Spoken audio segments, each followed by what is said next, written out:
All the while, all the while, Mrs. Pemprey hovered anxiously in the background, ringing a dozen times a day for the latest bulletins. I dodged the questions about whether his questions, questions were being turned regularly or his cracked coat worn according to the weather. But I was able to tell her that the little fellow was out of danger and convalescing rapidly. सारा समय Mrs पेम्प्रे अहाते में चिंता से मंडराती रहती थी और नवीनतम समाचार प्राप्त करने के लिए दिन में दर्जनों बार फ़ोन करती थी। मैं इस प्रकार के प्रश्नों की, जैसे कि उसके सिरहाने नियमित रूप से बदले जाते हैं या उसने मौसम के अनुसार ठीक कोट पहना है, या मना कर दिया था। लेकिन अब मैं उसे यह बताने योग्य हो गया था कि आपका डॉग ट्रिकी अब खतरे से बाहर है और उसके स्वास्थ्य में तेज़ी से सुधार हो रहा है। मिसिज पेम्फ्रे थी, वो बहुत ज़्यादा परेशान रहती थी ट्रिकी को लेकर और उसकी न्यूज़ के लिए, ठीक है, उसके स्वास्थ्य को जानने के लिए दिन में दर्जनों बार फ़ोन करती रहती थी और ये पूछती रहती थी कि उसके सिरहाने नियमित रूप से बदले जाते हैं या नहीं जाते हैं, उसने मौसम के अनुसार कोट पहना या नहीं पहना है, या उसने मना कर दिया है, ठीक है। लेकिन मैं उसे बताने के लिए बाध्य हो गया था कि आपका डॉग ट्रिकी अब खतरे से बाहर है और उसमें बड़ी ही तीव्रता से स्वास्थ्य सुधार हो रहा है। The word convalescing seemed to do something to Mrs. Pamphray. She started to bring round fresh eggs, 2 dozen at a time, to build up Tricky's strength. For a happy period, my partners and I had 2 eggs each for breakfast. But when the bottles of wine began to arrive, the real possibilities of the situation began to dawn on the household. स्वास्थ्य लाभ शब्द से मानो Mrs पेम्प्रे पर ऐसा प्रभाव पड़ा, उसने ट्रिकी में शक्ति पैदा करने के लिए एक समय में 2 दर्जन ताज़ा गोल अंडे लाने शुरू कर दिए और एक अच्छे समय के लिए मेरे भागीदारों और मैंने प्रत्येक ने नाश्ते में 2 अंडे लेने शुरू कर दिए। लेकिन जब शराब की बोतलें आनी शुरू हो गई तो परिवार की स्थिति की वास्तविकता का पता चल गया।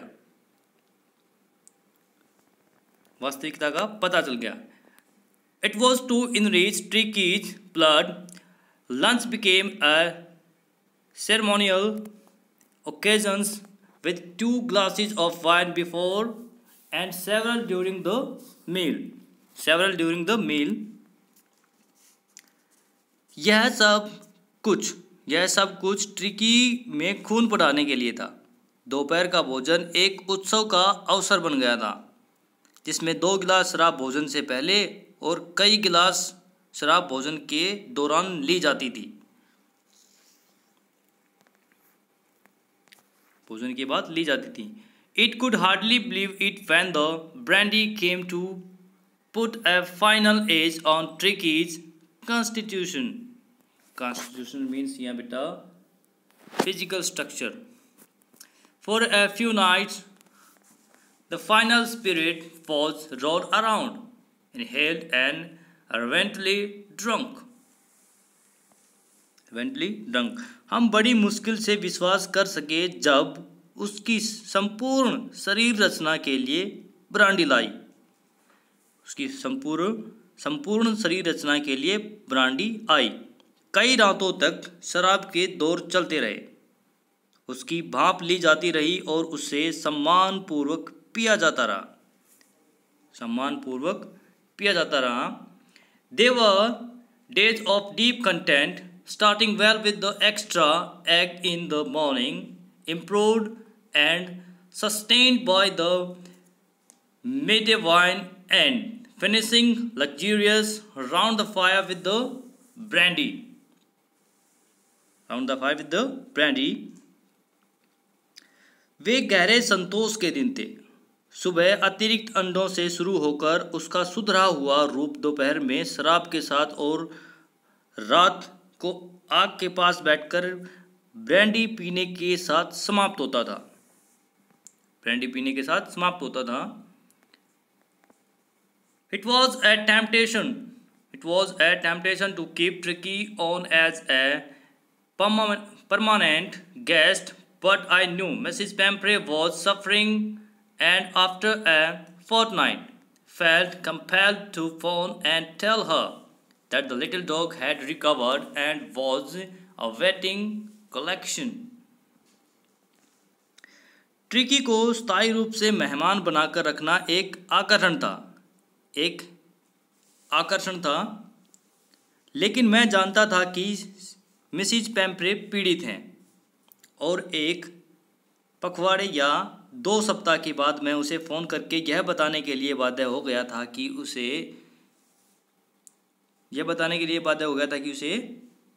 कि उनका कुत्ता स्वस्थ हो चुका था और वहाँ से ले जाने की वेट कर रहा था। Within minutes, about 30 feet of gleaming black metal drew up outside the surgery. The chauffeur opened the door. Chauffeur होता है बेटा ड्राइवर। क्या होता है? Driver. Chauffeur, driver. Opened the door and I could just make out the figure of Mrs. Pamprey, almost lost in the interior. Her hands were tightly clasped in front of her. Her lips trembled. "Oh, Mr. Harriet, do tell me the truth. Is he really better? कुछ ही मिनटों में 30 foot लंबी काले रंग की चमकदार car उसके शल्य चिकित्सा कक्ष के सामने आकर खड़ी हो गई। चालक ने दरवाज़ा खोला और मैं समझ गया कि मिसिज पैम्प्रे की आकृति कार के अंदर छुपी हुई थी। उसके हाथ कस करके आगे बंधे हुए थे, उसके होंठ कांप रहे थे। अरे मिस्टर हैरियट, मुझे सच्चाई बताइए, क्या वह वास्तव में पहले से बेहतर है? कौन? Tricky. Yes, he is fine. हाँ, वह ठीक है। There is no need for you to get out of the car. I will go and fetch him. आपको गाड़ी से बाहर आने की आवश्यकता नहीं है। मैं जाकर उसे ले आता हूँ। I walked through the house into the garden. A mass of dogs was huddling round the lawn, and in their midst, ears flapping, tail waving, was the little golden figure of Tricky. In 2 weeks, he had been transformed into a lithe, hard-muscled animal. He was keeping up well with the pack, stretching out in great bounds, his chest almost brushing the ground.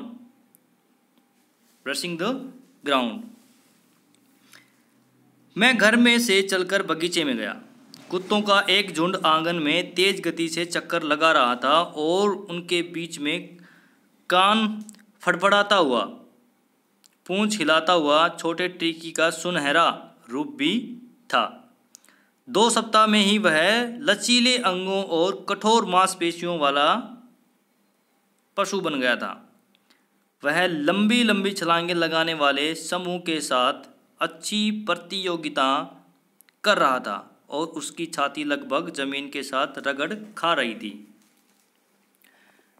I carried him back along the passage to, to the front of the house. The chauffeur was still holding the car door open, and when Tricky saw his mistress, he took off from my arms in a tremendous leap and sailed into Mrs. Pampray's lap. She gave a startled "Oh!" and then had to defend herself as he swarmed over her, licking her face and barking. मैं गलियारे के अंदर से उसे उठाकर घर के सामने ले आया।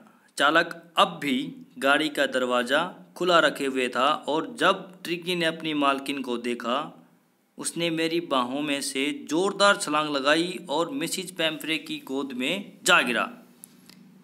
उसने हैरान होकर उफ कहा और तब उसे अपनी रक्षा करनी पड़ी क्योंकि वह उसके ऊपर चढ़ गया और उसके चेहरे को चाटने लगा और भौंकने लगा। During the excitement, I helped the chauffeur to bring out the beds, toys, cushions, cots, and bows, none of which had been used. As the car moved away, Mrs. Pamphray leaned out of the window, tears shone in her eyes, her lips trembled. "Oh, Mr. Harriet," she cried, "how can I ever thank you? This is triumph of surgery." इस उत्तेजना के दौरान मैंने बिस्तरों, खिलौनों, सिरहानों, कोटों और कटोरों को बाहर लाने में चालक की मदद की, ड्राइवर की मदद की, जिनका कि बिल्कुल भी प्रयोग नहीं किया गया था, जो बिल्कुल भी यूज़ नहीं किए गए थे। जैसे ही कार जाने लगी, मिसेज पैम्फ्रे खिड़की से बाहर की ओर झुकी। उसकी आंखों में आंसू चमक रहे थे, उसके होंठ कांप रहे थे। "ओ मिस्टर हैरियट," वह चिल्लाई, "मैं कभी भी आपका धन्यवाद कर सकती हूँ कि मैं आपका कैसे धन्यवाद करूँ। यह शल्य चिकित्सा की जीत है, सर्जरी की जीत है।"